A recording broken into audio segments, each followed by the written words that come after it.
السلام عليكم. الحمد لله. بسم الله الرحمن الرحيم. والصلاة والسلام على سيدنا وحبيبنا رسول الله وعلى آله ومن والاه. الحمد لله. نحمد الله ونستعينه ونستغفره ونعوذ بالله من شرور أنفسنا وسيئات أعمالنا. من يهده الله فلا مضل له ومن يضلل فلا هادي له. وصلواته وسلامه على رسول الله وعلى من والاه.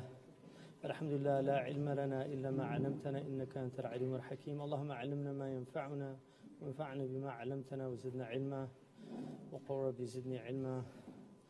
الحمد لله. So what I wanted to do, inshallah, the last two sessions that we have, is take a look. I gave you an overview of what Sheikh Abdullah sees as the problems, those akhlal, what he called akhlal. Khalal is like some flaw or gap in something. So what he saw as the problems in the current crisis of knowledge. And ultimately, every crisis is rooted in a metaphysical crisis. There's no phenomenal crisis. There's nothing that occurs out there except that it has metaphysical origins in the human heart and in the understanding, which is why the most important thing is to get your metaphysics right. And to define that word, because unfortunately if you go into a bookstore today and look under the metaphysics section, they have astrology and the occult and New Age. But I'm using it in the sense that Aristotle, which he has a book, which is the Metaphysica, which is after his book on physics. So metaphysics literally means after physics. So he put it after his book on physics, which is the study of quantity. Metaphysics is a qualitative study. It's something that you can't do by measurements. Ma qadrullah haqqa qadrihi. They did not give God a true estimation because he cannot be measured. So any attempt like Fir'aun and Haman, they all want to measure God, to see him, to find where he is. Show us your God if he's real, right? Because they're in that world of materialism. So the metaphysical perspective is a perspective that goes to causes, the ilal. And the ilal are what give you the answer why. And why is always more important than the how or the what.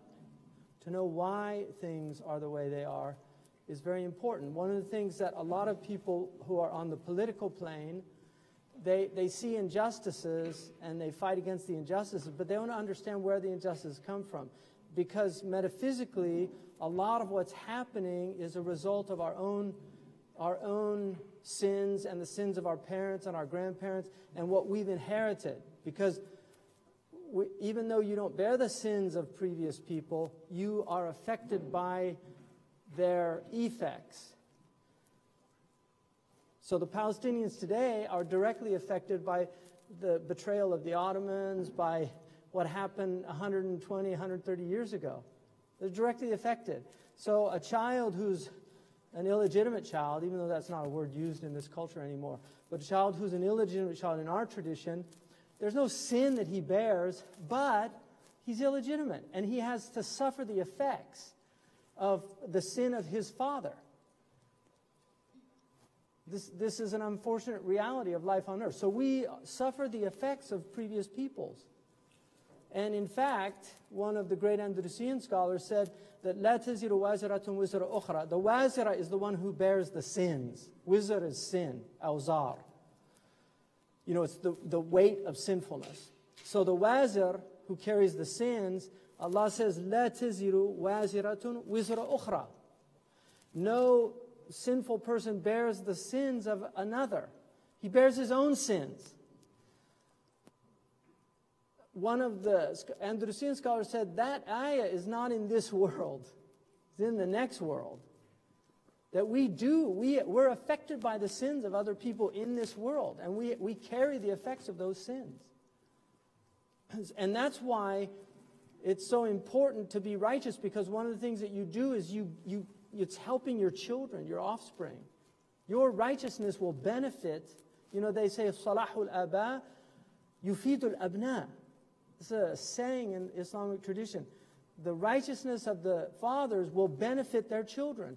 And this is why Allah subhanahu wa ta'ala, وَكَانَ أَبُوهُمَا صَالِحًا, in Surah Al-Kahf, they were orphans, but one of their grandfathers, in the tafsir it says the seventh grandfather, because he was righteous, Allah wanted good for these people. Well, the same then, mafhum and mukharafa, that very often the sins of fathers are visited on their children. I mean, the Jews, what did the Jews do? They have the burden of the past. They carry the burden of the past.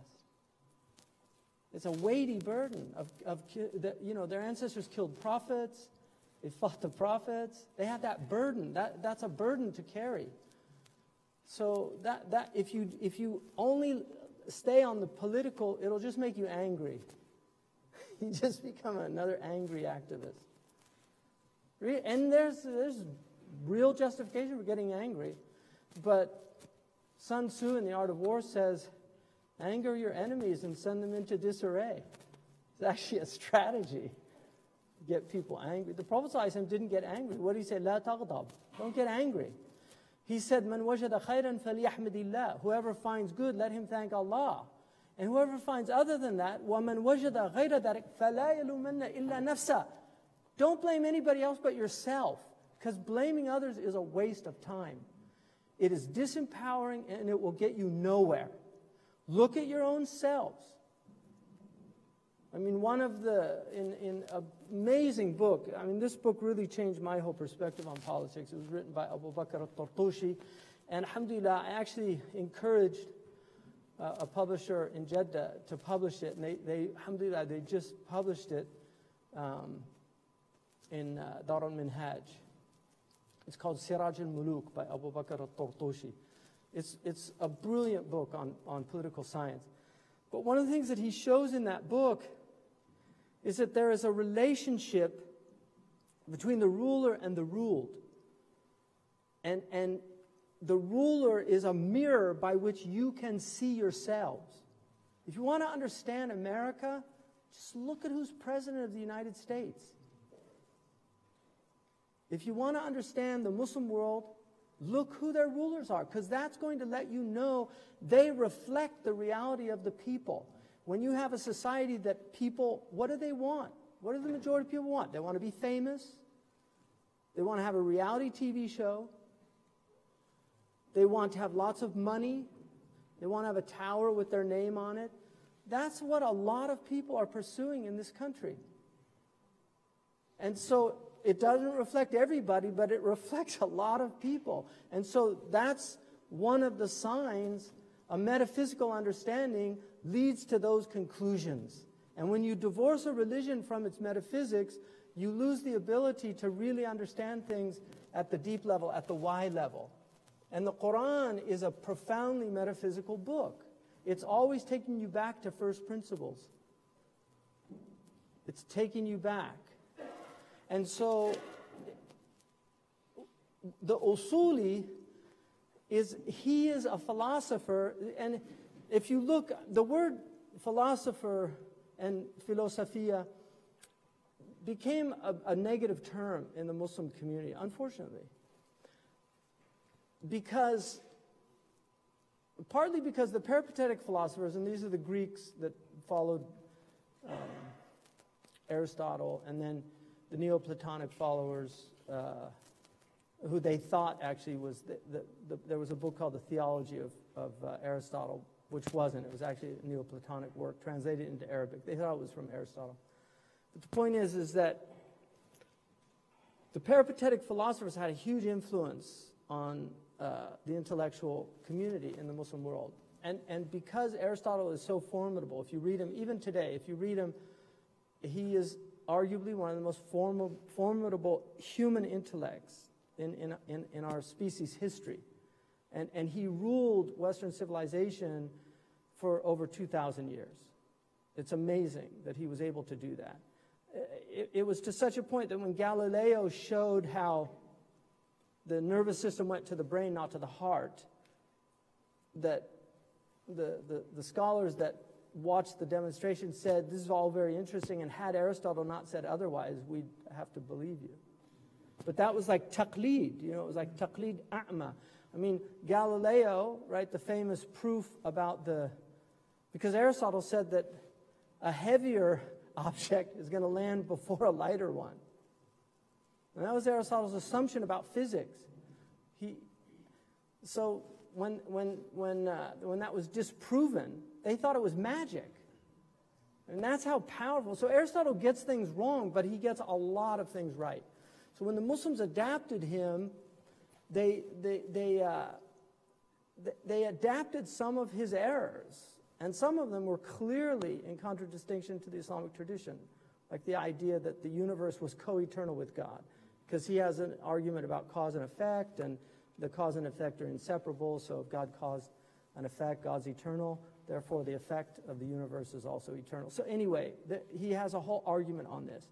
And so the Muslims, philosophers, adapted these. Now, Imam al-Ghazali gets blame for killing philosophy, which is not true, but and philosophy continues on in the Muslim world. I mean, I just found a commentary on the Ayniyah of Ibn Sina by Abd al-Rauf al-Munawi, who's a brilliant 11th century scholar from Egypt, who was a student of Imam Sha'rani, and he's a Sunni muhaddith, did a commentary on Imam Suyuti's Jami' al-Saghir. He has a whole commentary in the Ayniyah on Ibn Sina's poem on the nature of the soul. Ibn Sina was studied by Muslim scholars well into the 12th, 13th, 14th century, and even up to today in places, Turkey and Iran still study him. But a lot of these things died out. So philosophy is about wisdom. Now wisdom in the intellectual virtues, hikmah, is the highest of the virtues. There's 5 intellectual virtues that were identified by Aristotle, and the Muslims adapted these taxonomies. Wisdom was the highest. What is wisdom? Wisdom was knowing the causes of things. Because if you know the cause of things, you can address the thing at its root. If you don't know the cause of things, and that's why, for instance, Ibn Qayyim al-Jawziyah, when everybody was in turmoil, because they lived in a very difficult time, like ours, the Muslim world there was an onslaught from outside, and he wrote a book arguing that everything's from sinfulness. You want to understand what's going on? Sinfulness. Now, this planet is filled with, it's just amazing that we're not wiped out. I mean, what did the animals do to deserve us, if you think about it? Because the animals are getting wiped out. I mean, 81% of all these animals are extinct. We're wiping out all this incredible, we're talking about the noble animals.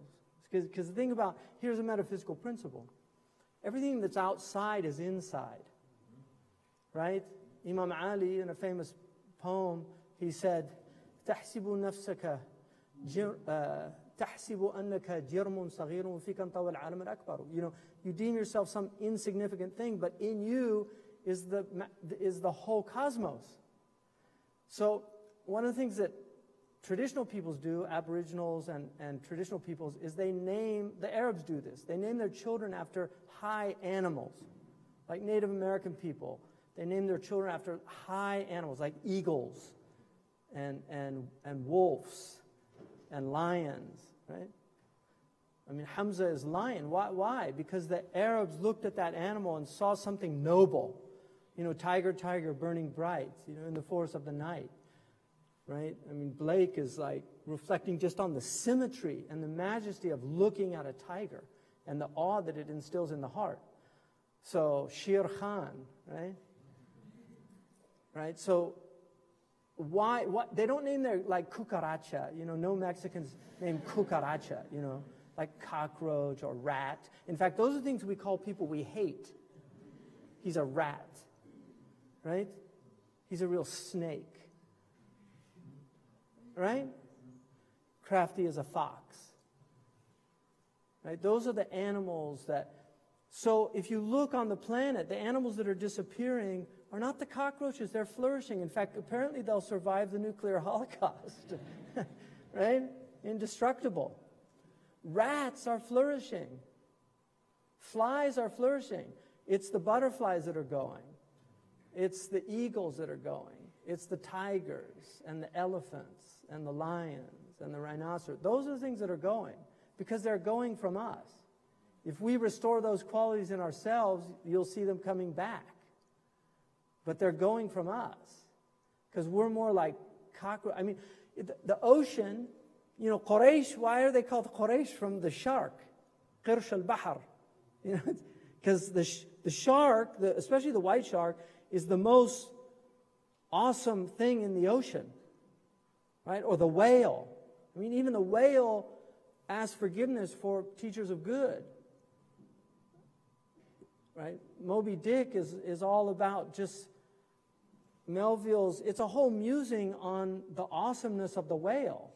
I mean, there's a whole chapter on cetology and just what a whale is and what it means and how mysterious it is. This incredible creature. So the whales are dying, the sharks are dying. You know what's surviving? You know what's taking over? The jellyfish. You know, they're taking over. Spineless consumers. They just go around eating plankton, so all the other creatures are threatened now because the jellyfish are flourishing. There's pods everywhere of jellyfish. Spineless, brainless consumers.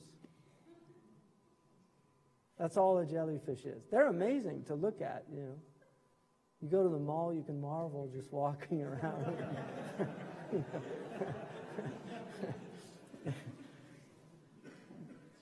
But that's the reality.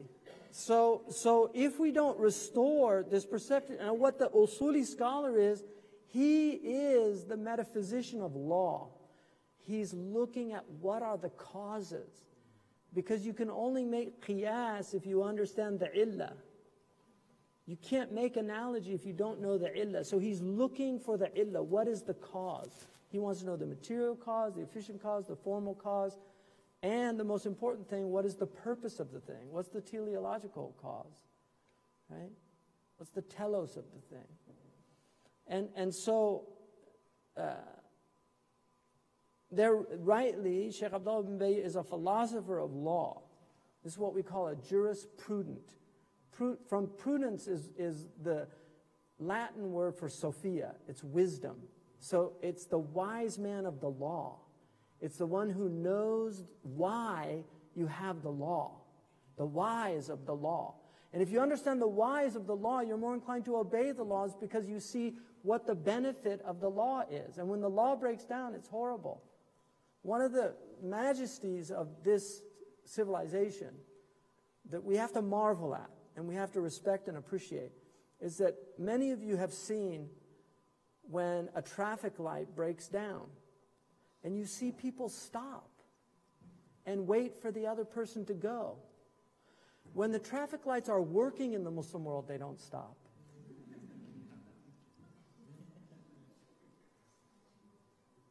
Because it's nafsi, nafsi. Right? The ithar, the recognition that we're all here and everybody has as much right to be here as everybody else. And that's why the adab of driving is so important. There's an adab of driving, which is ithar, letting people get in if they need to get in. You know, not driving recklessly so that you endanger the lives of other people. Right? Because it's wisdom. I just, on the way here, a terrible accident. My car literally flipped on its side. The whole highway was backed up for a long time. But who knows what that person did? I mean, how do you get a flip on a highway? If we're obeying the law, you know, you're supposed to, for every 10 miles, you're supposed to be one car away from the one in front. Who follows that? But those were put down, and these go under musalah and mursala. They're actually Sharia laws. To go through a red light is haram. It's actually sinful. It's considered sinful. Like you should make tawbah if you go through a red light. Astaghfirullah. I just remembered a red light I went through and I didn't say astaghfirullah. So, and then you have to say astaghfirullah for delaying tawbah. Astaghfirullah. You only have to do it once because you don't have to do it for delaying tawbah, right?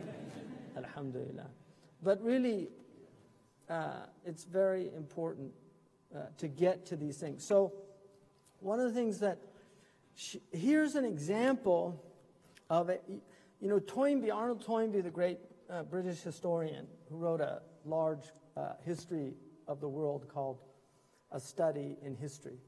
And what he did in that book, it's worth reading the abridged version. The only person I know that's read all 9 volumes was Dr. Omar Abdullah Farooq. I read the abridged version.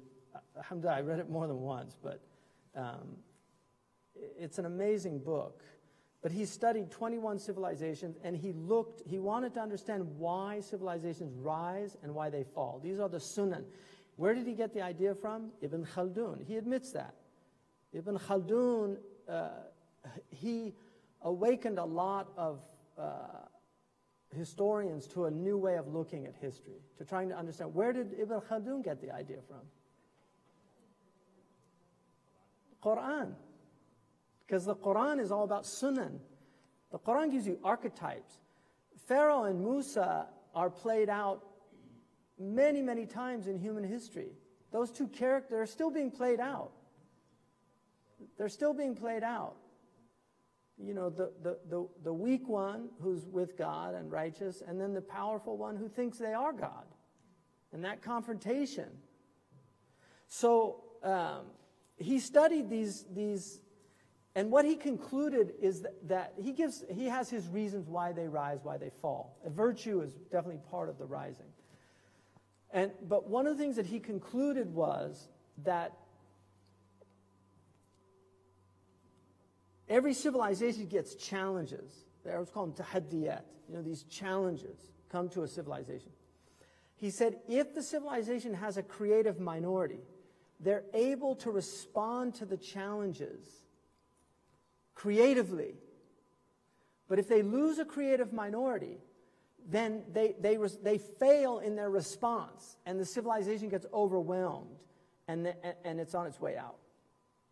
And very often it's from hubris. They become arrogant, they become prideful, overextend their military, a lot of different reasons for it. But anyway,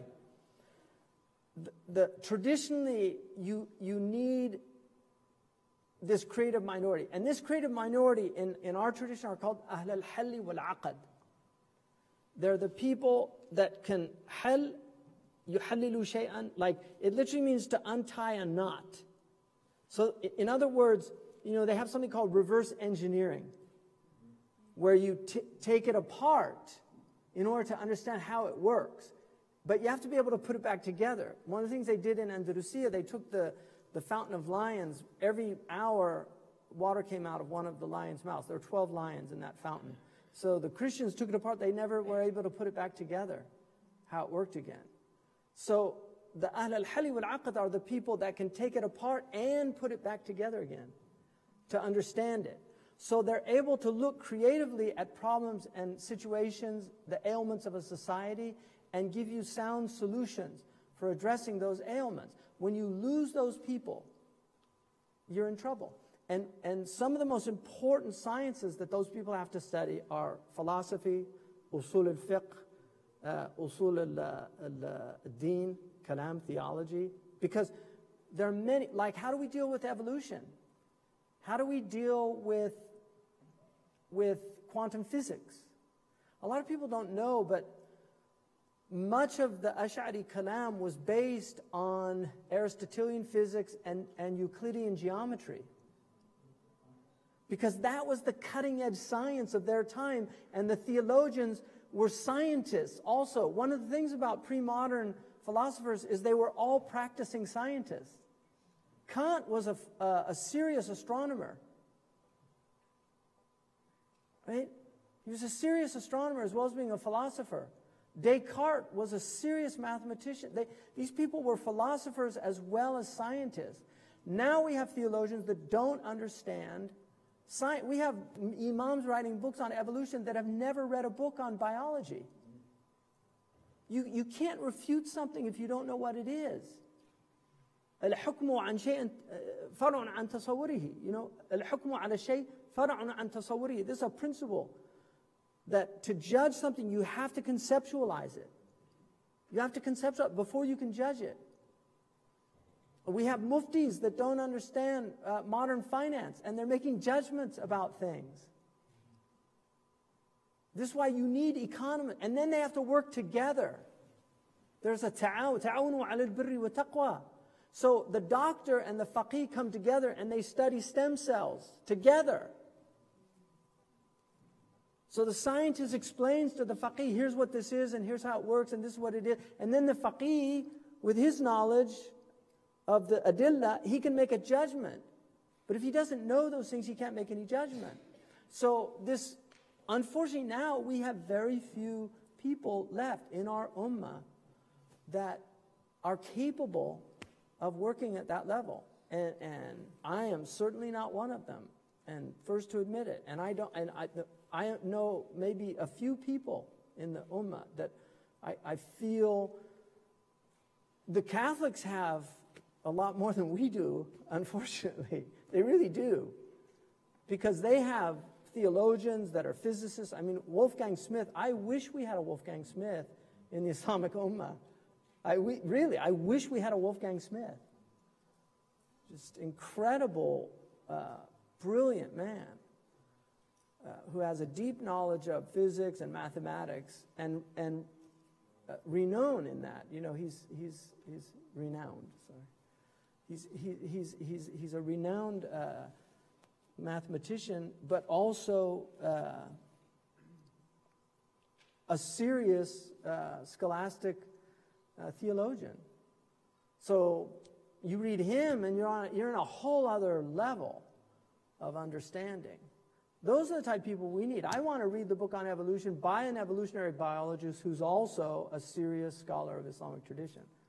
That's the book on evolution I want to read. I don't want to read an imam that doesn't know anything about evolution, and I don't want to read an evolutionary biologist that don't know anything about tradition or the book and the sunnah. So I'd rather just wait it out, you know. I mean, I'm not going to doubt God. If God decided to make everything by, by a kind of trial and error, you know, I don't actually have a problem with that, because that's the way he created us. We learn through trial and error. So if he made the whole creation like that, maybe that's a possibility. I don't know. But it's not going to affect my iman. If evolution was right, it wouldn't affect my iman personally. But the idea there's no design, I'll never accept that in a million years. Yeah, the best on that is Robert Frost's poem, Accidentally by Design. Because the poet sometimes just, yusib al-marmad. I mean, that's the best refutation of no design that I've ever read. And in the min ash-shi'ri la hikmah, the Prophet said in poetry is wisdom, right? So that's what we need. And so Sheikh Abdullah, one of the things that he did is that when the crises happened in the Muslim world with what they called the Arab Spring, and again, one of the things that's totally absent in the Muslim world is historians. And we need historians, like some of these young people. History is incredible. It's one of the most rewarding studies, really, history. And I mean, if you want to understand our civilization, the best book to understand it is Gibbon's Decline and Fall of the Roman Civilization, right? Roman Empire. Because this is Rome, a Rome. Rome was an organizational masterpiece.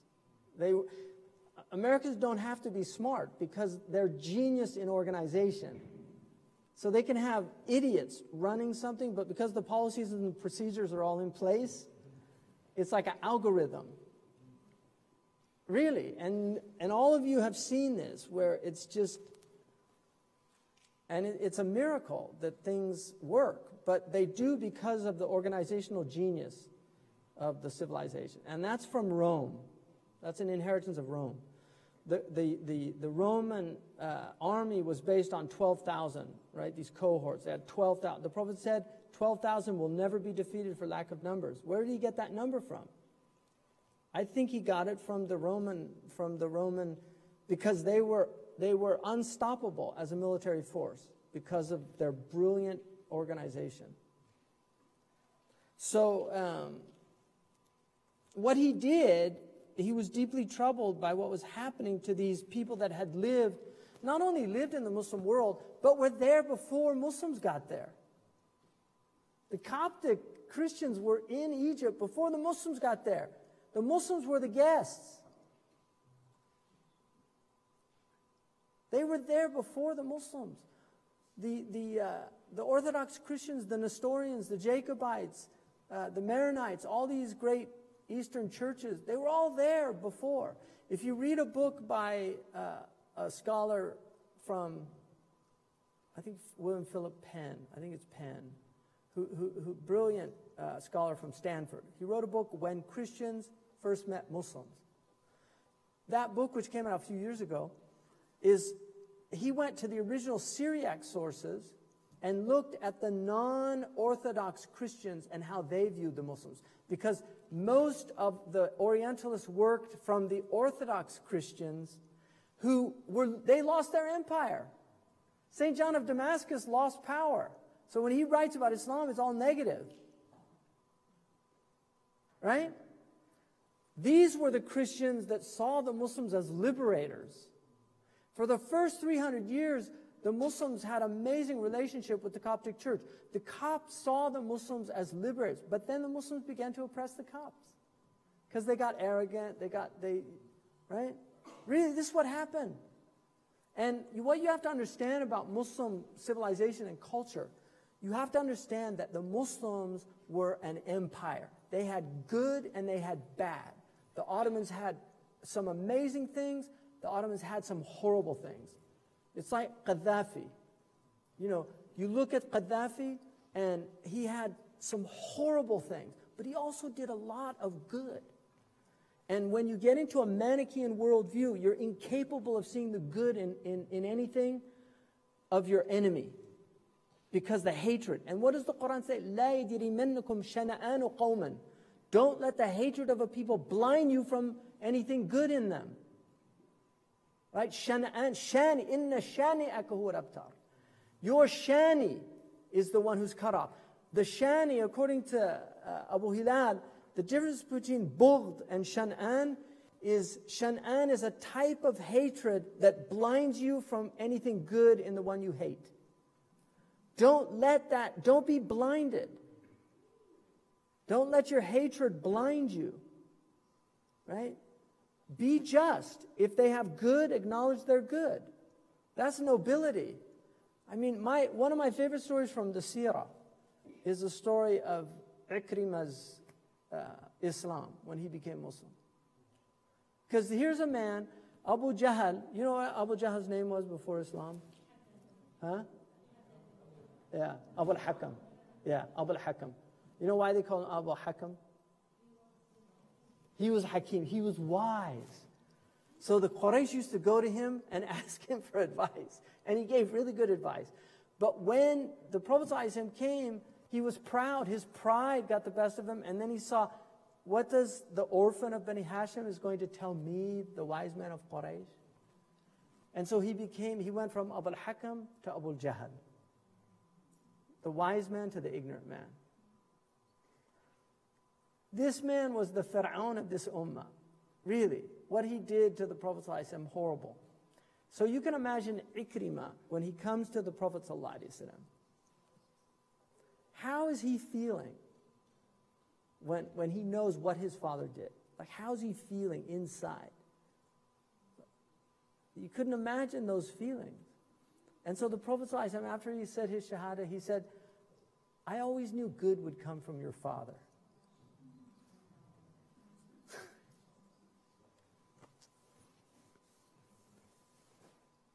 This is so incredible.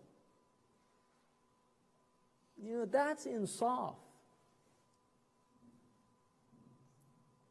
And that you lose that, and you're just you're on default setting.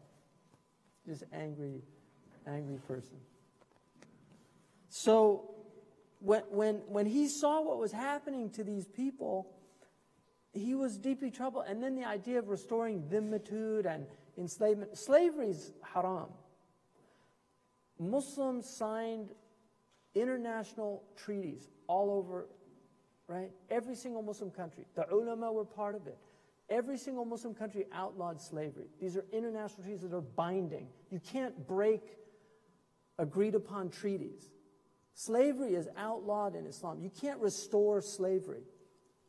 The ijma' of the ummah, the whole ummah rejected slavery. Every single Muslim country. The Mauritania was the last one, rejected. By the ulama did this. Saudi Arabia, 1962, ended, right? And we were late coming to it. Because clearly the Quran, fakku raqaba, I mean the Quran is calling to tahrir al-abid. In fact, arguably, it dried up all the sources of slavery except for war, which is actually to save lives, because in war, if there's going to be monetary gain from prisoners, you're not going to want to kill people. But all that was dried up in Islam.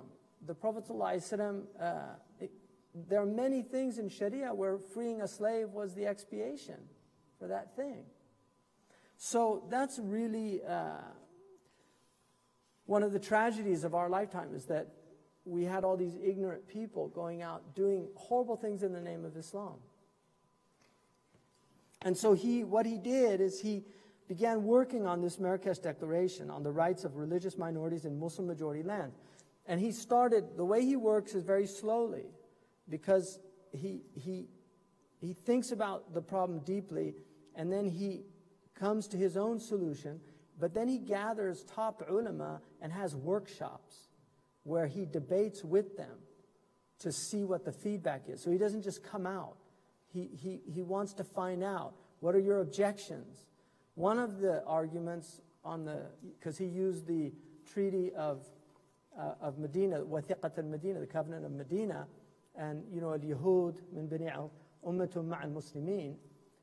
I saw the debate between him and Sheikh Usmani from Pakistan about the meaning of ma'. What did ma' mean here? What type of ma' was it? Because there are multiple possibilities for ma'. And the Sheikh was making an argument from Mughni al-Labib, from Ibn Hisham's work on the ma', that the ma' was an inclusive ma', that meant they were it was one ummah. They were one ummah. The Muslims and the Jews were one ummah. So he was arguing that this was a citizenship in a modern understanding. Imam Shafi'i said that wathiq was never abrogated. So he makes an argument that jizya was actually one possibility. There are other possibilities, and proves it historically by practice. Omar took sadaqah from the Jews of Himyar and from the Arabs of Ghassan. He didn't take dhimma from them. He didn't take the jizya. He took sadaqah. Why didn't he apply the verse in Surah At-Tawbah?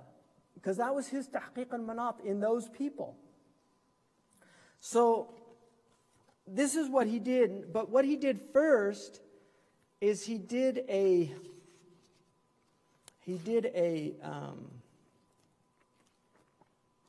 overview of the methodology of the usul that he's using.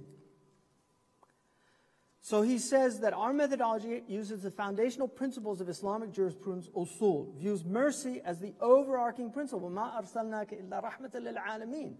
So he's saying that that's the overarching principle, is mercy. Bismillah ar-Rahman ar-Rahim. That's how Allah began his book. Governing all particularized precepts, and sees the remedy for the maladies of the Muslim world necessarily coming from the apothecary of faith and reason. That you have to have iman and you have to have aql. Naql and aql. This is the apothecary of the Muslim. This is where we draw our sources. The solution for any challenges Muslims face must be drawn from the matrix of authentic religious sources with manifest proofs and clear arguments. This is our claim, and thus our challenge. So we're making this claim, now we're challenged to provide these proofs. This methodology takes into consideration that each textual proof of sacred law has both its place and context. Engaging these texts through reception, comprehension, and application is a serious matter and cannot be subject to the whims of individuals, groups, or the dictates of imaginary or misconceived interests. This approach derives from the methodology of our upright, erudite, and scholarly predecessors, as-Salaf al-Salih, and of their thought that spanned the cosmos and its existence, both conceptual and actual. They established principles that govern the relationship of the different types of directives in sacred law, the domains of injunctions, both commands and prohibitions, the conditions of the one addressed by the sacred law, shurut al-mukallaf, and varying degrees of legal accountability. They also took into consideration the dimensions of the time, space, and peoples in question. They weighed the benefits and the harms, masalih wal mafasid, and considered the relationship between current context and the likely outcomes of a course of action. So they always looked at ma'alat, an-nazar lil ma'alat. What is this going to mean down the road? How is this going to affect us down the road? Our method begins with the premise that every human being has inherent dignity. لَقَدْ كَرَّمْنَا بَنِي آدَمَ. This is called, in traditional ethics, it's called ontological dignity, right? Just by the mere fact that you exist as a human being, you are ontologically dignified, right? You are dignified by your mere being. Whether you're a Christian, a Jew, a Hindu, an atheist, heterosexual, homosexual, it doesn't matter. You have ontological dignity as a human being. لَقَدْ كَرَّمْنَا بَنِي آدَمَ. Then there's moral dignity, right? Because Allah uses إِنَّ أَكْرَمَكُمْ عِنْدَ اللَّهِ أَتْقَاكُمْ. But the most dignified are the most pious, the most conscientious, the most moral. That's acquired dignity. So you have just ontological dignity, which everybody gets as a human being. Hence the prohibition of torture. You can't torture in Islam; it's haram. One of the governors of during the time of the Sahaba, after the Prophet, one of the governors in Syria, some Christians didn't pay tax, so they didn't pay the dhimmi. So you know what he did? He had them put oil on their head and put them out in the sun. When one of the Sahaba saw that, he said, the Prophet ﷺ said that Allah will torture those who torture His creatures in the next world, who torture His creatures in this world. And when the governor heard that, he stopped it immediately, right? And bastinado, does anybody know what bastinado is? Has anybody heard that term? Huh? Bastinado was all over the Muslim world. Egypt, if you look, I read Florence Nightingale's, her travelogue in Egypt. You know, she almost became Muslim. She said, would that there was a place for women in this religion. I would say I found my place. She said, she went into the mosque, she said, I kept hearing my heart say, turn to Mecca, turn to Mecca, turn to Mecca. And then these grumpy they chased her out of the masjid. You know, she was even dressed properly and everything. They chased her out of the masjid.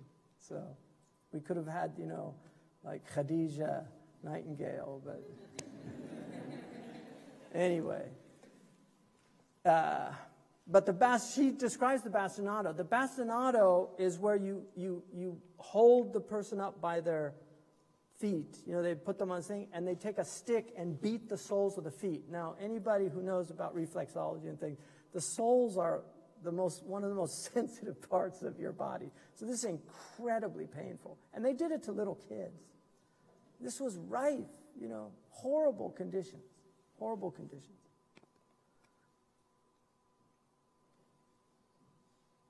So dignity. Every human being has inherent dignity. We begin with that premise. It takes into account the historical, geographical, and social context of revelation, and its application, with the understanding that the prevailing conditions must be considered when interpreting the text, both linguistically and contextually. You have to take into consideration your environment. At the time of the Prophet ﷺ, there were no, حَرِّضَ الْمُؤْمِنِينَ عَلَى الْقِتَالِ, right? Tell them to fight, the believers, right? Because they were being assaulted, right? إِن يَكُنْ عِشْرُونَ صَابِرُونَ.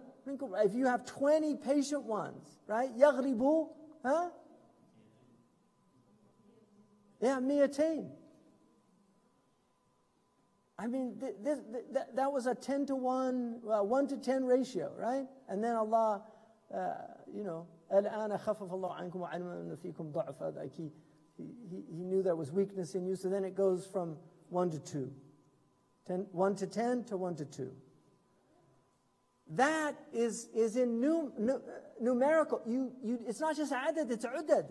You have to take in not just the numerical considerations, but logistical considerations. If they have 100 horses and 1,000 bowmen, and you've got no horses and no bowmen, there's no parity there. You don't fight people that you have no ability. So that we have zealots who think these verses are still applicable today. Really, shooting Kalashnikovs up at MiG jets. And where'd they get the Kalashnikovs from? From the guys that built the MiG jets.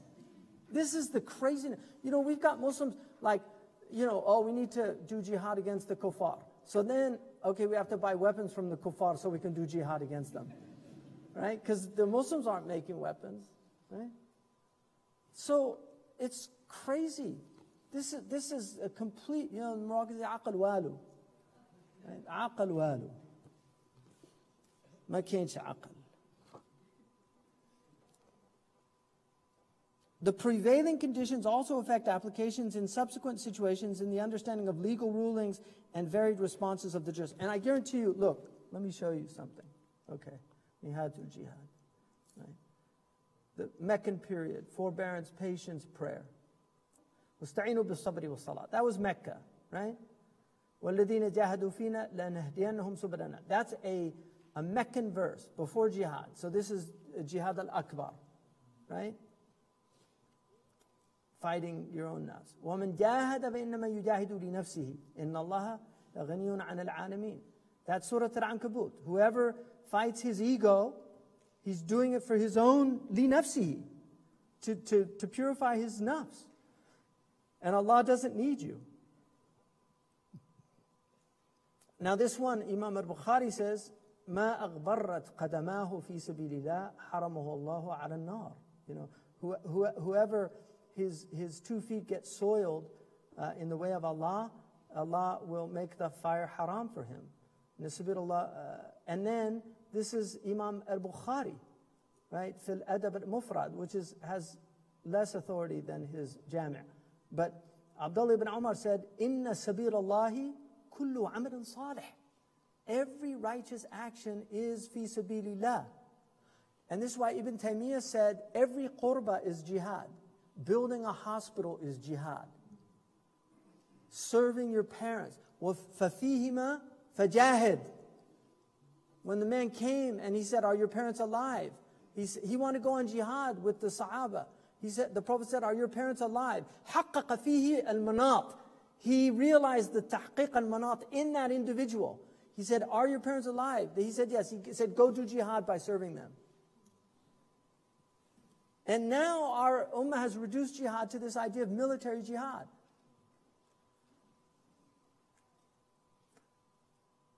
So, أُذِنَ لِلَّذِينَ يُقَاتِلُونَ. And this is another thing, بِأَنَّهُمْ ظُلِمُوا. And there's a sound, أُذِنَ لِلَّذِينَ يُقَاتِلُونَ as well, the qira'at. يقاتلون ويقاتلون بأنهم ظلموا وإن الله على نصرهم لقدير. أذن. What's idhin? It's a rukhsa. The azima in the traditional sharia was not to fight. Non-violence. Non-violence is the foundation of our human sharia. The first sharia of our species was non-violence. And this is why Habil did not defend himself. He just let his brother kill him. And in the tafsir, Ibn Umar said, he was the stronger of the two brothers. Had he defended himself, he could have killed the other one. The Prophet said towards the end of time, break your sword, break your bow, because they'll be useless. If you're up against big jets, right?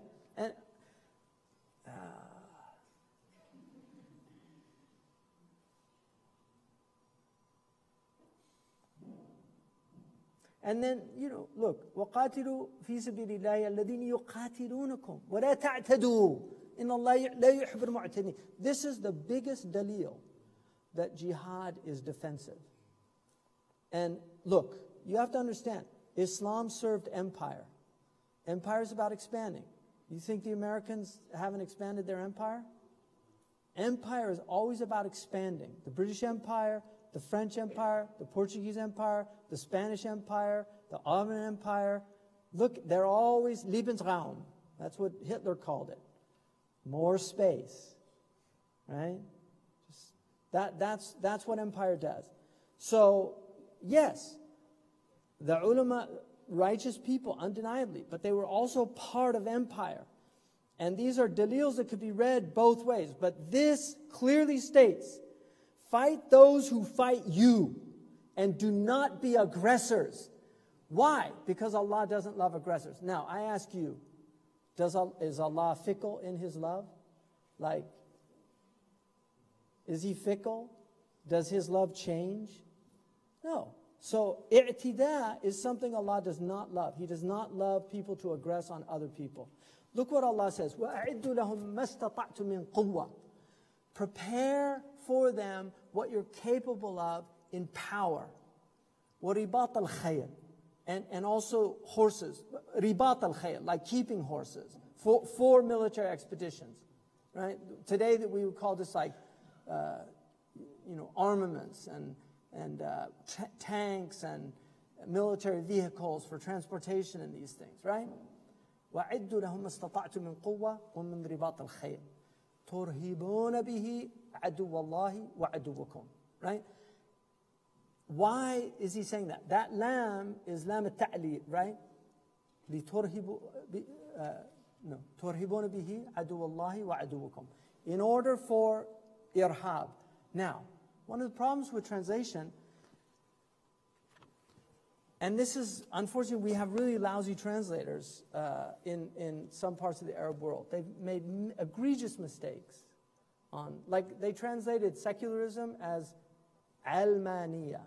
Now they say ilmaniya, but originally it was almaniya from alman, from worldliness, alam. So because secular in Latin is world. So they said almani. It shouldn't have been almani, it should have been dunyawiya. And if they made it dunyawiya, Muslims would have understood it right away. We don't want to have dunyawiya ruling us, right? But they made it almaniya, right? So is it liturhibu? Huh? ترهبون به شكرا ترهبون به عدو الله وعدوكم. So if you look at irhab, the modern word for terrorism is irhab. So that's the masdar of, the original word rahiba yarhabu. Rahiba yarhabu. Allah subhanahu wa ta'ala says about yad'unana raghaban wa rahaban. Right? وَكَانُوا لَنَا خَاشِعِينَ. يَدْعُوا لَنَا رَغَبًا وَرَهَبًا. Rahab is the masdar of rahiba yarhabu. The fourth form, arhaba yurhibu, in Western morphology, is the masdar is irhab. That is the word they use for terror. It's a wrong word. The better word is ru'b, ir'ab. And they're related, because the ayn and the ha are related letters in the science of huruf. Rahab is awe. That's why the monk is called rahib. The ar-rajul ar-rahib is a venerated man. Marhub, somebody who's awesome. They strike awe in you, like Malik, Ibn Anas. These are the words they use to describe these people, right? So the rahib is the monk because he's in awe of God. So his rahab sent him, his veneration, because that's one of the meanings of rahab, veneration. His veneration sent him to the monastery. Look at the Latin word deterrere, which is where we get deter. Deterrere is out of terror. So irhab is a deterrent. ترهبون به عدو الله وعدوكم, to deter your enemies, to put awe in you, in them of you, so they don't want to fight you. ترهبون به عدو الله وعدوكم. That's the meaning of that. When you're powerful and prepared, people are afraid to assault you. Right? وآخرين من دونهم لا تعلمونهم. There's others that you don't even know about yet. These are the enemies now. There's other ones you don't even know about. Allah يعلمهم. And then وما تنفقوا من شيء في سبيل الله يوفى لكم. Whatever you spend to prepare, Allah will give you these things. وأنتم لا تظلمون. You're not going to be oppressed. وأنتم لا تظلمون. That's your hal. If you do this, you're not going to be oppressed. But if you don't do this, if you're not prepared, but then look what Allah says. وَإِن جَنَحُوا لِلسَّلْمِ فَاجْنَحْ لَهَا. But if they incline towards peace, you should incline towards peace also. Right? So it's telling you, be prepared to fight, but if they want peace, you should want peace. That, because it's al-maqsad al-asna. It's the highest objective, peace. So if they incline towards peace, you should incline towards peace. وَتَوَكَّلْ عَلَى اللَّهِ, and trust in God. Tie your camel. وَأَعِدُّوا لَهُ مَا اسْتَطَعْتُم مِّن قُوَّةٍ. Tie your camel and trust in Allah. Right? And then, إِنَّهُ هُوَ السَّمِيعُ الْعَلِيمُ. وَإِن يُرِيدُوا أَن يَخْدَعُوكَ. And if they want to trick you, if this is all just a strategy to trick you, فَإِنَّ حَسْبُكَ اللَّهُ. But don't let your fear of their strategy to trick you prevent you from engaging in peace. Right? So that, right? So if you look, we have jihad al-akbar, spiritual jihad. We have jihad al-karima, intellectual. Jahid kabira. Like, jahidhum bihi. You know, like, fight with them intellectually.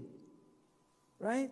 So you have and then you have jihad al-asghar, which is the lesser, because you want to avoid them. 29 expeditions or battles of the Prophet ﷺ, only 11 had fighting.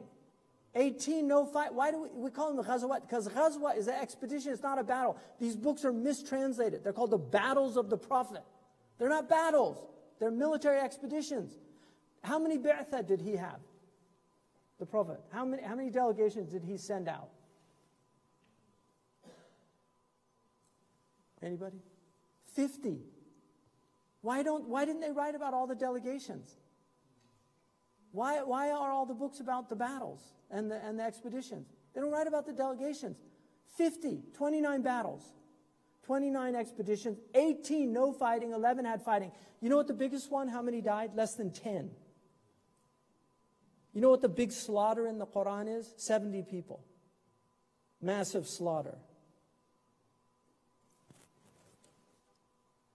23 years times 354 days, 8,142 days.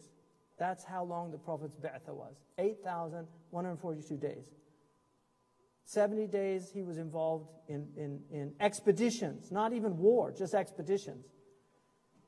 8,072 pacifism and peace. Huh? We've distorted this religion. Days of military expedition, 0.9% of his bi'tha. Right? Actual days of fighting, 10. Out of 8,132 days. The Prophet ﷺ, there was Saraya, but the Prophet, that's his thing. Look at that. 0.1%. Mortality rate in all expeditions, 6 to 1,000. That was the mortality rate. For every 1,000 soldiers, 6 died. Right? 0.6%. Remember he asked about shuhada. And they said, the shuhada is the one who dies in battle. He said, إِذَنْ الشُّهَدَى مِنْ أُمَّتِي قَلِيلُونَ. Like this idea that this is the goal of Muslims, to just die in battle.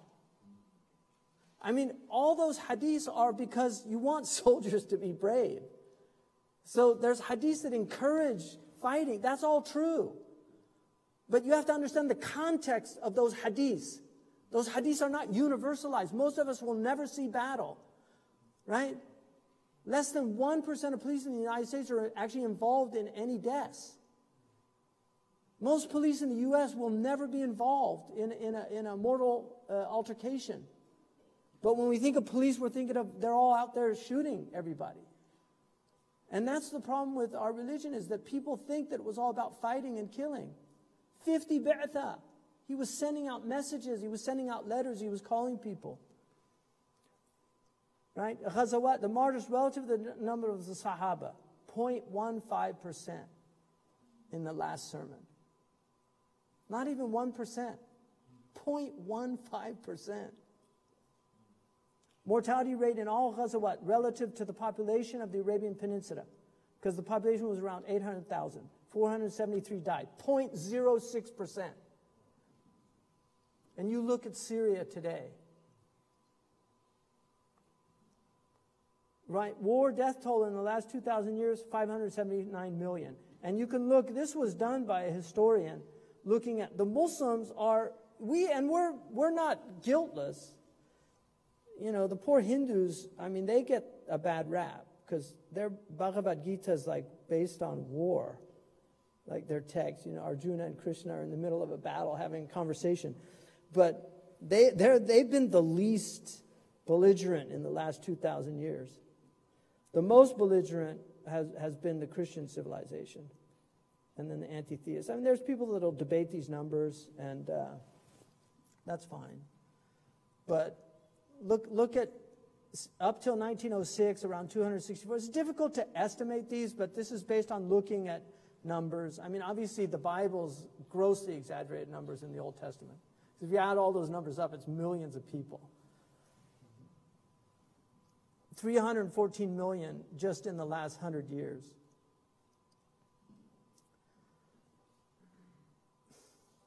Now, I just want to, this is what I want to drive home at this point.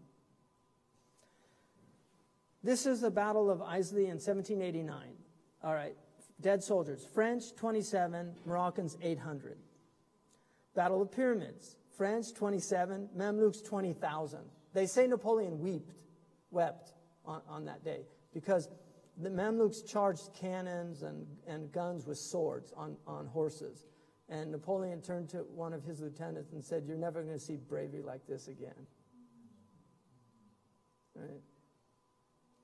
But look at the numbers. Indian Rebellion, right? British, 2 to 10K.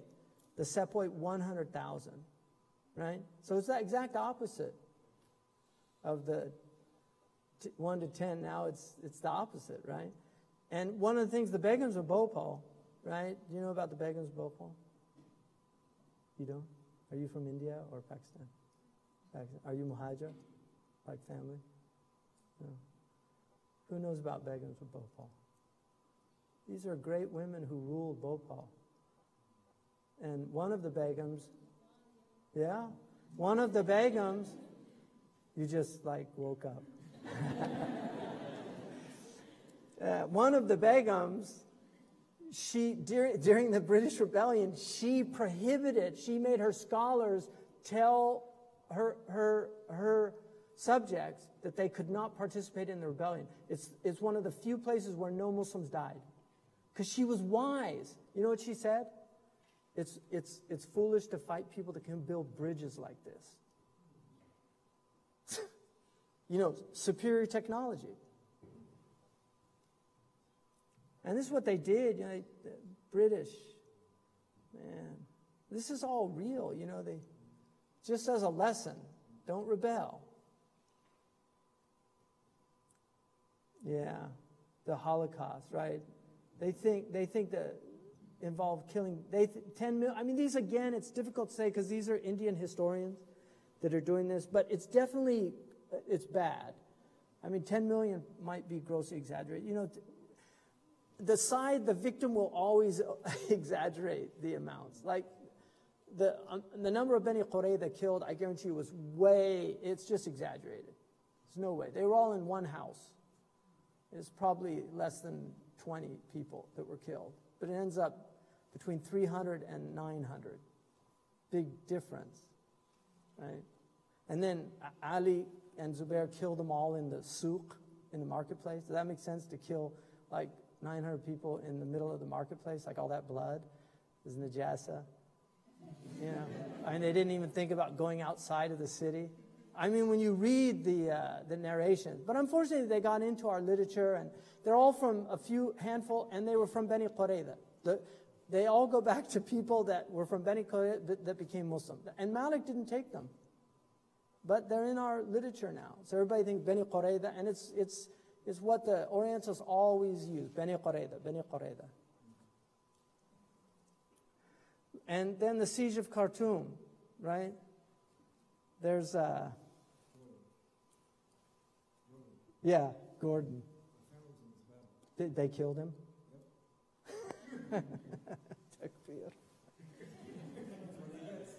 They shouldn't have been there. Exactly. You know, that was legitimate. Look, I am not a pacifist. I'm not. I'm a realist, right? People should not invade other people's countries. They shouldn't. It's just, but they do. And then you have to ask, how do you respond to the invasion? If there's parity, it makes sense to respond, you know, with defense. If there's no parity whatsoever, then you have to do what Gandhi did, you know, and you have to shut down.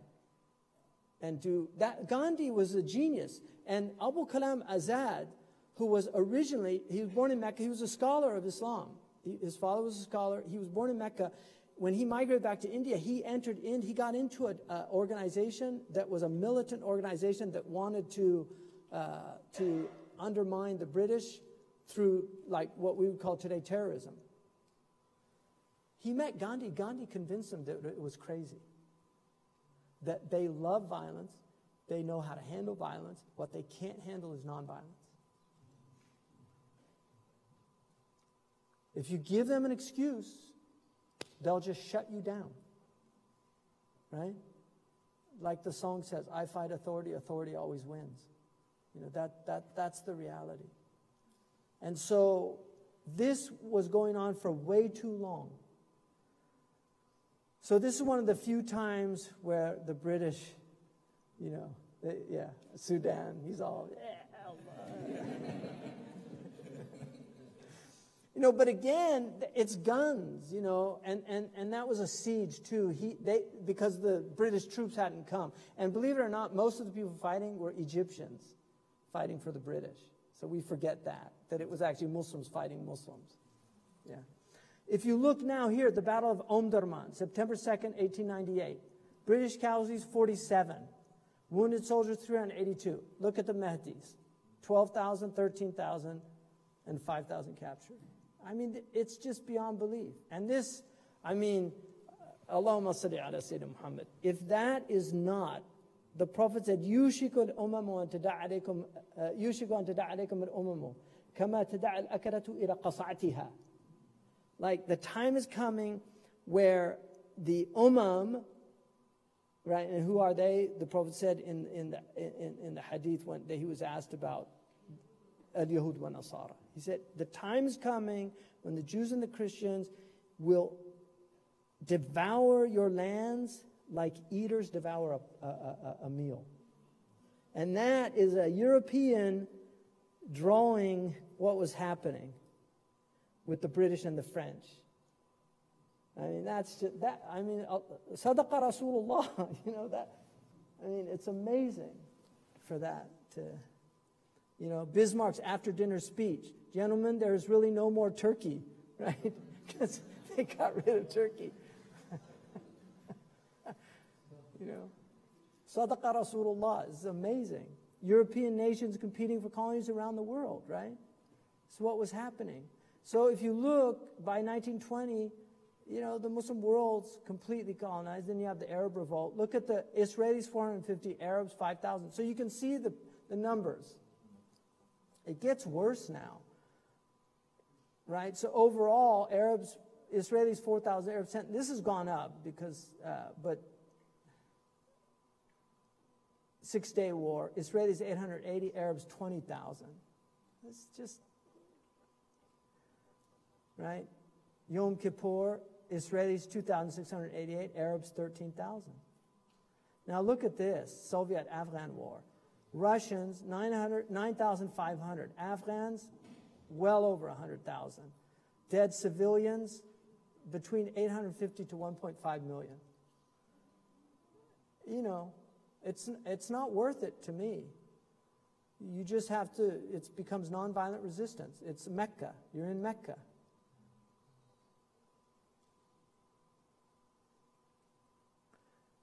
Because it becomes nihilistic, right? Lebanese war, 2,680 Israelis, 19,000 Arabs. Soviet-Afghan war, yeah, I did that. And then the Gulf War, 48 U.S. soldiers, 30,000 Iraqis. That was Gulf War I. 48 Americans, 30,000 Iraqis, 75,000 wounded, right? And then you're looking, God knows how many Kuwaiti civilians, 1,000 plus, and then dead Iraqi civilians, that's probably... So here's the death toll. So there you can just see it. The green is the Muslims, the red is the people fighting them. And that's the way it's been for the last 250 years. And Syrian Civil War, I mean, this was, when I did this, I mean, now, you know, and I heard from somebody who, at the outset of the war, told us that this thing would not end until at least 300,000 civilians were dead, and it's probably well over, it's probably close to, you know, at least 500,000. I mean, these are difficult things to count, but it's a lot of people, and the displacement is just incredible. Anyway, so that's something to think about, you know, just, anyway, any questions? Depressing, I understand. It's our situation. Okay, 15 minutes. Any questions? Assalamu alaikum wa rahmatullah. Alaikum assalam. I have a question like regarding the Haqiq al-Manat. In Tunis, they did like for the miras, for the woman and the man, in the case of the dad inherited. They did what? في الميراث. The mirath, Yeah, making it equal? Yes. Yeah. So I heard some scholars said that the maslaha al-amma for this time is to make this equal. Yeah. So my question, isn't Tahqiq al-Manat could be sometimes subjective or could be personal opinion and can make more conflicts? I mean, first of all, there's a qaida in usul, لا اجتهاد مع وجود النص. There's no ijtihad when you have a nas, meaning when you have something that is it's sarih. There's no khilaf about it. And one of the miracles of Islam, there's never been any khilaf about tarika, wiratha. They're very slight things in the madhabs, but because the Quran has the wiratha inside the Quran, there's just a few problems, areas. But overall, tarika is agreed upon. That's why the madhabs can basically all study the rahbiyya almost, with just a few addendums. Very few, because it's all from Surah An-Nisa and it's directly from Nasr al-Quran. And so if you have Nasr al-Quran, you can't make an ijtihad. Now, there are things, istihsan,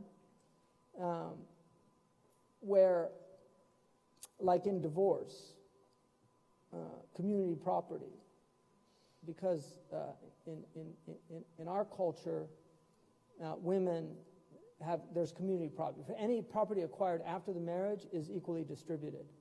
That's not really Sharia traditionally, but you can make an argument, istihsanan, for some distribution, because one, by Sharia, not all the madhabs agree on this, but like the Maliki madhab, khidma al-batina is not, a woman does not have to do domestic duties in the house, and she could be paid. And one of the things that modern economists have finally realized that there's all this domestic servitude that is not calculated into the economies, because they're traditionally, I mean, this is less so now because men and women are doing, but still the bulk of domestic work, it falls on women's shoulders, even today. In Sharia, in the Maliki madhab, and I think the Hanafi as well, I don't think khidma al-batina is wajib on the Hanafi women, but you know, they can charge for their service, domestic service. A husband's out there, if he's the breadwinner and she's inside the house, she's serving the whole time, so she's helping him to make his money. And then when they get divorced, I mean, the muta is mandub, right? To give her a severance in a divorce settlement is mandub. But there's an argument, because I've seen many women oppressed.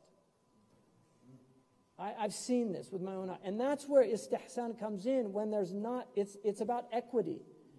You know, because these women have all these children, and then the husband takes the house, you know, and then she's literally, I've seen this, where women are homeless. And it's just wrong. No way around that. So those things, but I find personally, that's very hard for me to swallow. I mean, I could ask Sheikh Abdullah when I see him next on that, what he thinks about that. But my understanding is that you couldn't change the inheritance laws. What you could do is work out ways of, you know, of wasiyah and ensuring that the women are taken care of properly before the father dies. So I think there's ways that the government could facilitate that, do you know? But the idea of changing the inheritance laws, I don't know. You know, and they're very ma'qul. I mean, they're not. Women's money in Sharia is discretionary. It's not with obligation, other than zakat. Whereas man's money he has obligations, including taking care of his sisters in the absence of the father. So, anyway. Assalamu alaikum, Shaykh. I think you mentioned in one of the earlier sessions that you recommend all of us to have some understanding of usul al-fiqh. Yeah. Is there a book that you recommend, an English translation? There's some good books in English. Kamali's book is very good, The Principles of Usul. I think Sharia, it's called. He has a book called Sharia, and then he's got a book called, do you know the name? Yeah, Principles of Islamic Jurisprudence. That's a good book. He tends to incline towards the Hanafi usul more, and then when he does dip into the others, he brings the Shafi'i opinions. So he's weak on the Maliki generally. But what's that? For me, yeah, that's fine. Abu Hanifa was a great scholar, and the madhab, I mean, the Hanafi madhab is a very, there's a lot of appropriateness for this time in the Hanafi madhab. I mean, arguably the two madhabs for our current time, not the ibadat, they're all valid, you know, but in terms of the most flexible and the most workable for creative fiqh, it's the Maliki and the Hanafi. Largely because they had empire.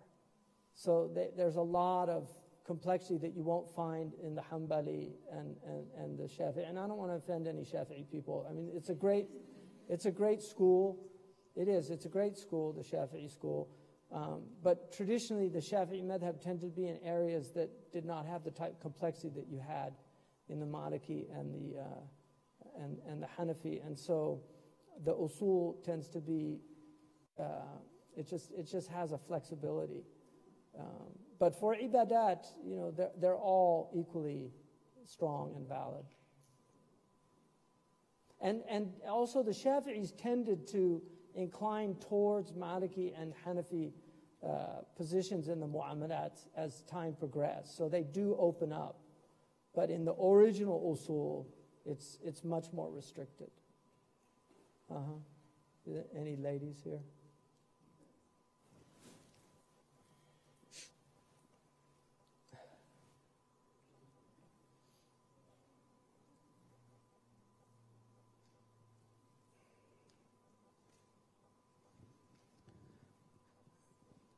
Assalamu alaikum. Jazakallah khair for elaborating on the metaphysical component to understanding how our sins and the sins of our forefathers affect us. As Muslims living in the West and having been laying roots for the past couple generations, is there anything in our tradition potentially that we can learn or try to implement to potentially mitigate the future eventuality of our history and how the bloodshed that America was built on, that's going to eventually catch up to it sooner or later?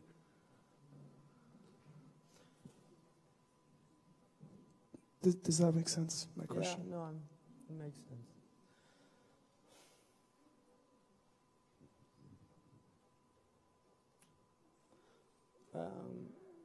Bismillah.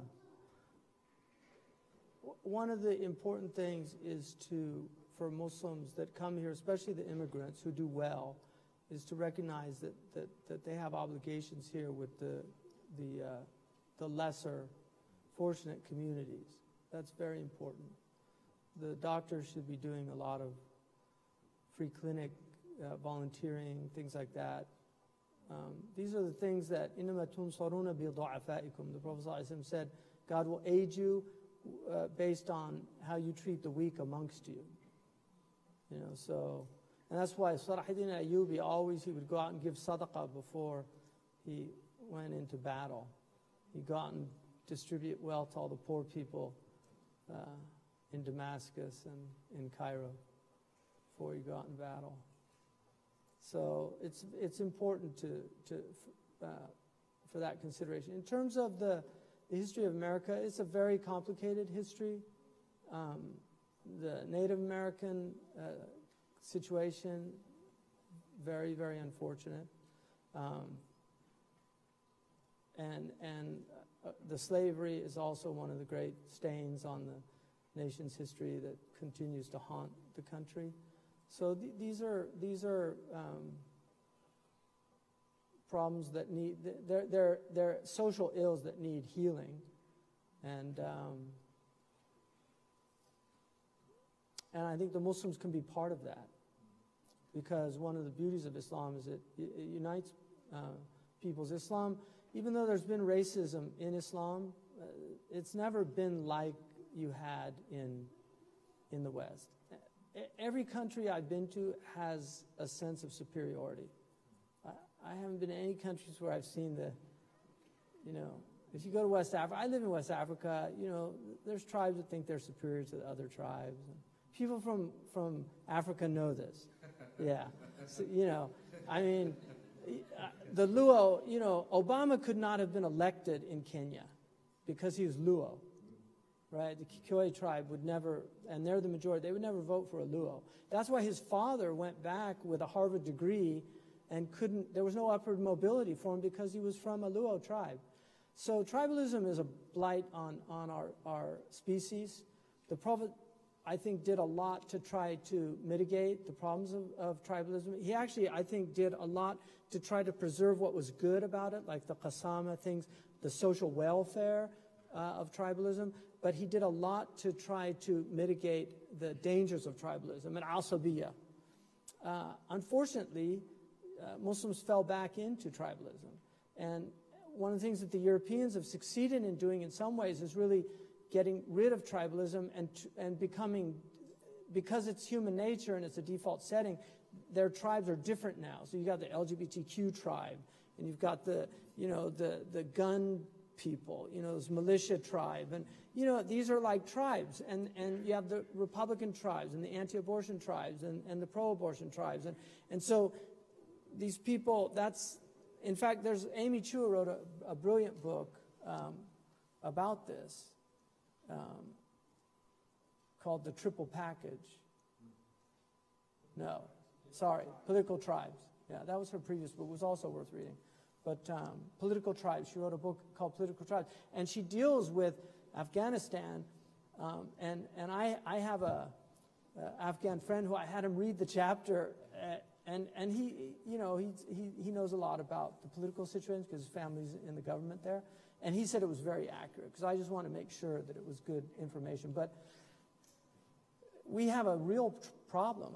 Tribalism in Iraq, even in Palestine, it's a lot. There's real problems between the people in the refugee camps and then the other peoples. I mean, they're oppressed. The people in the refugee camps.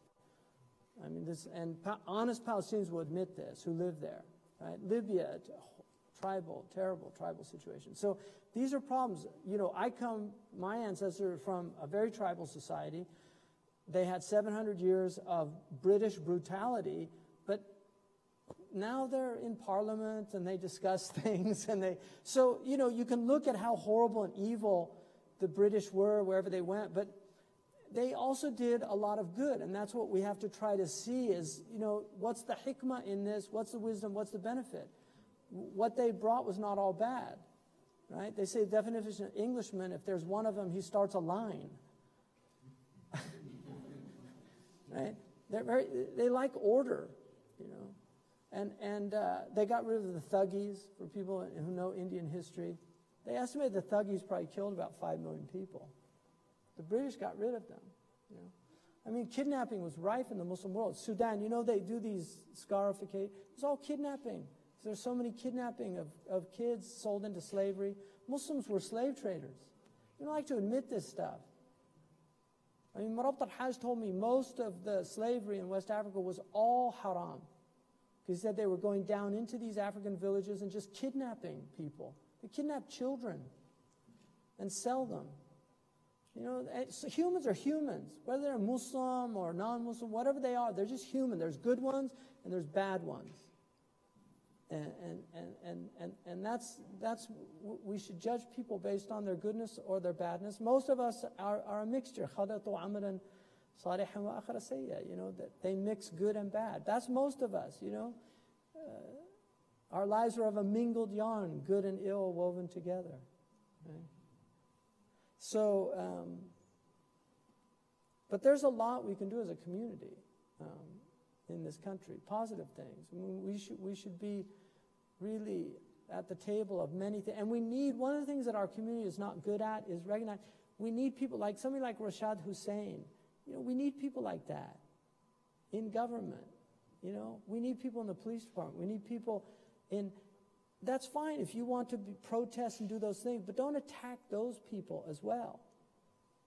One of the things that impressed me about the Jewish community is that I literally, one day I was with Dr. Sanusi, and we were at the Southern Baptist Convention, because I've been invited there the last few years. So we're at the Southern Baptist Convention. Apparently I was told, I don't know if this is true, but I was told by this evangelical pastor that there's these pastors that listen to my lectures. So I had one of them say, Brother Hamza, I want to convert you to Christianity. I said, Brother Bob, I don't want to convert you to Islam. I want to convert you to Catholicism because you're a heretic, my friend. So I was at this Southern Baptist convention with all very conservative people.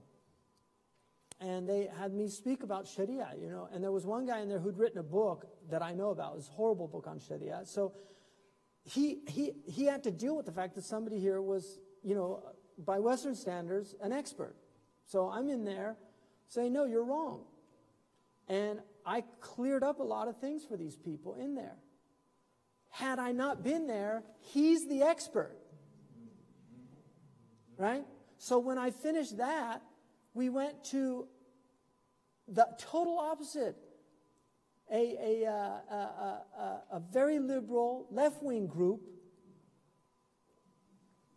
In the right-wing group, they had Orthodox conservative rabbis.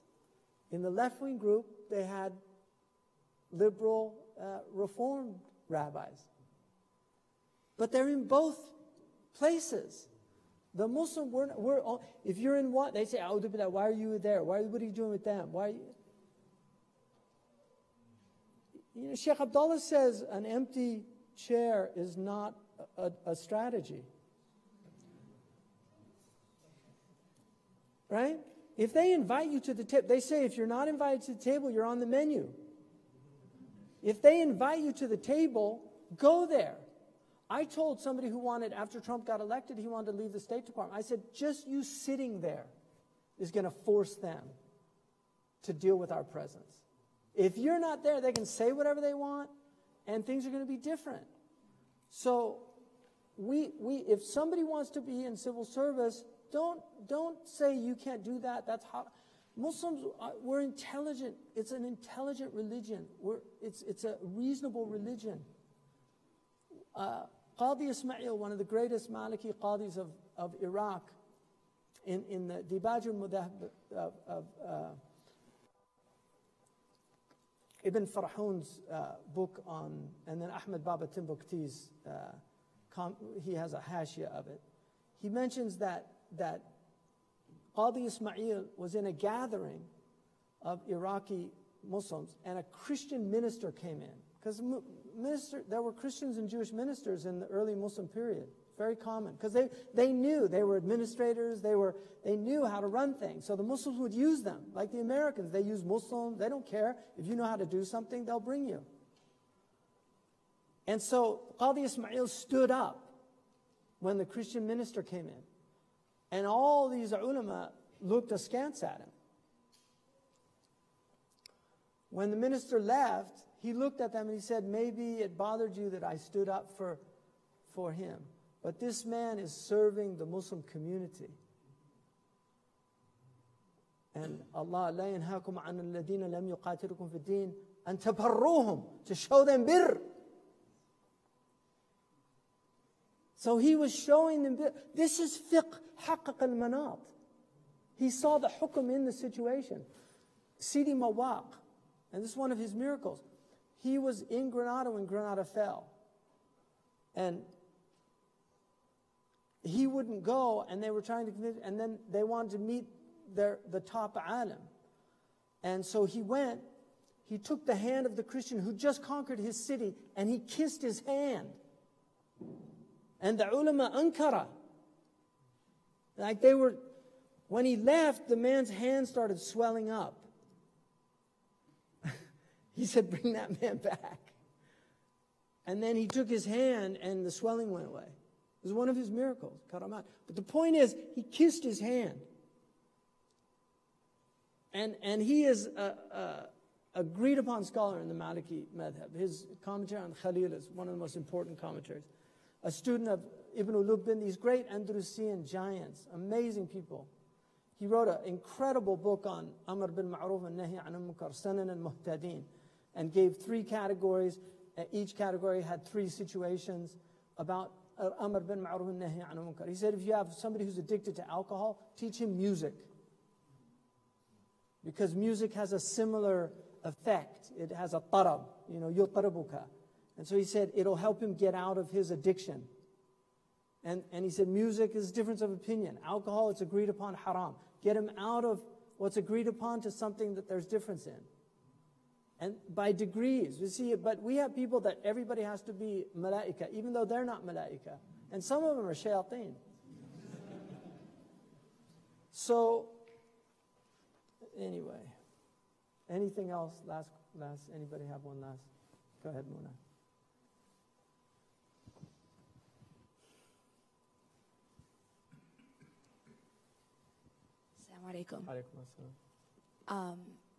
Obviously, the issue of terrorism is a really big problem. And I think a lot of us, I mean, I'll speak for myself, it's very emotional to see what's going on in the world. Sure. And I'm just wondering, what is our role in this discussion? Obviously, I myself am not a scholar. Is it supporting this work? Is it sharing this work? What is our role in this? Which work? In the work that Sheikh Abdullah is doing and other scholars are doing to kind of... Yeah, I mean, the best thing to do is like I said, "Alima kullu unasin masharabhum," like you should know your watering hole, you know, where you feel most comfortable, and then that's the Islam that you want to... Right now, there's a lot of Islams out there. Sheikh Abdullah wrote a paper called Ayu Islam and Nurid. What Islam do we want? There are different Islams out there. And so people that say Islam is a religion of terrorists, that's not my Islam. Maybe that's some other people's Islam. That's not my Islam. Right? Now, al-Islam, that's God's religion. But all these different understandings, those are what people make of al-Islam. They turn it into their Islam, not the Islam. And so it's important for us to find what makes the most sense. For me, this man, of all the people I've seen out there, and I've been very privileged in that I've literally met the top scholars, the known ones. I mean, there's hidden ones that, you know, may Allah expose them to us. I mean, Marabt al-Hajj, rahimahullah, he was one of the hidden ones. Now he's known all over the world. It's just amazing. But, I mean, I got a condolence from somebody. In a million years, I would have never known that he knew about Marabt al-Hajj. So, you know, there's hidden ones, but, and I haven't found anybody with his understanding. I just have not. You know, and I've lived with him, I've traveled with him, I know his piety, I know his, you know, I asked him once about man dakhala ala sultan, you know, خير العلماء شر العلماء على أبواب الأمراء وخير الأمراء على أبواب العلماء. You know, the worst scholars are at the doors of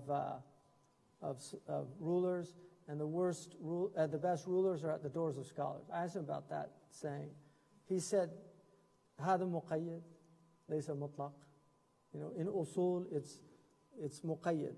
And he said, وتقييده النية is what's the niyyah of the person? You know, why is he there at the door? So, you know, he's made his ijtihadat, and he's becoming recognized. I mean, many great scholars have recognized his work. His book now is being taught in Medina University and in Al-Azhar, which is amazing. You know, so his books in usul are now muqarrara. You know, I mean, that's a sign. He's a mujaddid of usul al-fiqh as far as I can tell. So, and your dad recognizes that. You know, your dad's a big supporter. But your dad's another example of people that have criticized him for doing things, you know. Like, he went, you know, he went to the FBI. He helped get all these horrible people that were doing in-services for the FBI. He got them, they all lost their jobs with the FBI because of the work of Imam Majid. And then people were saying, well, why is he going to the FBI? To get these people like Shubat or whatever his name is out of their, you know, if you're not there, you know, if Mahal Gunaidi and the ING people aren't going to the police and giving them in-services about Muslims and how, who's going to be there in their place? An empty chair is not a strategy. We have to be part of the conversation. And the purists, that's fine. If you don't want to do it, that's absolutely your prerogative. The Prophet, one of the beauties of our religion is the Prophet said, you can disengage. When things get bad, you can just close your door and be hilsun min ahlasi baytika. He gave, that's an option. You can just disengage. You don't have to engage. You don't have to, you can just worship Allah and be on your own. That's an option. You can even go flee to the hills, the mountain. The Prophet ﷺ said that towards the end of time, people would flee to the mountains from the Dajjal, where the internet doesn't work. Up in the mountains. And you can't get, where's the internet? Right? So, you can do that. Or you can engage. Now, you can engage in protest.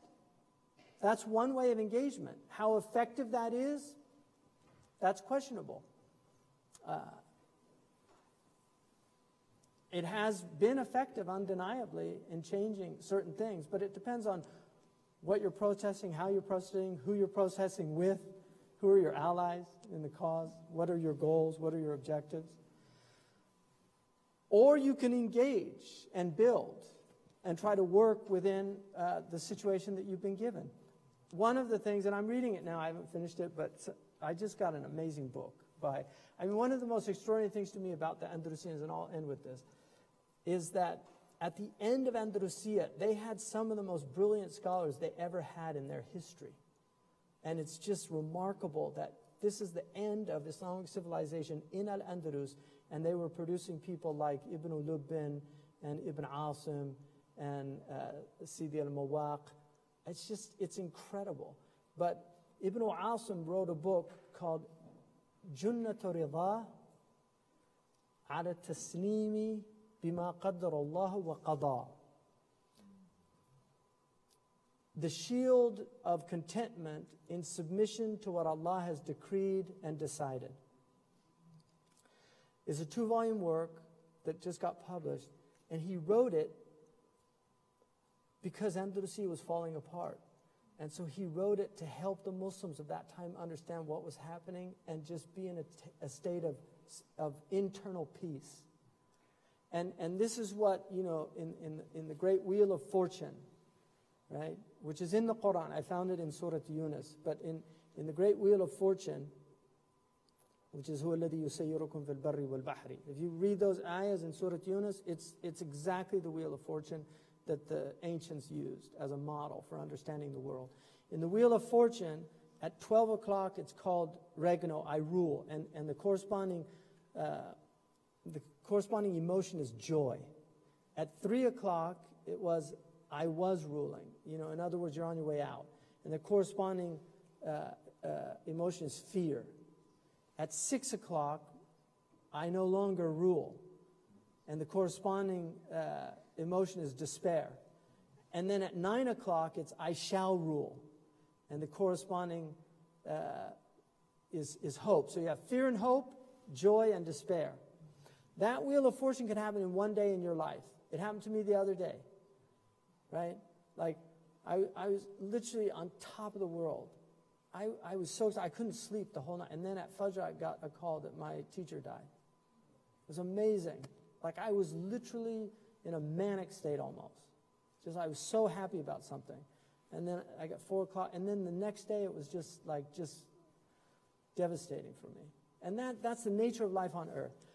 But the place to be is not on the wheel. The place to be is in the hub, in the hub, right? It's in that place of stillness, where the vicissitudes of time are not affecting you anymore, right? And that's where we should all be trying to get to. It's difficult, but that's where we should be. Subhanakallahumma wa bihamdika ashhadu an la ilaha illa anta astaghfiruka wa atubu ilayk. بسم الله الرحمن الرحيم والعصر إن الإنسان لفي خسر إلا الذين آمنوا وعملوا الصالحات وتواصوا بالحق وتواصوا بالصبر سبحان ربك رب العزة عما يصفون وسلام على المرسلين الحمد لله رب العالمين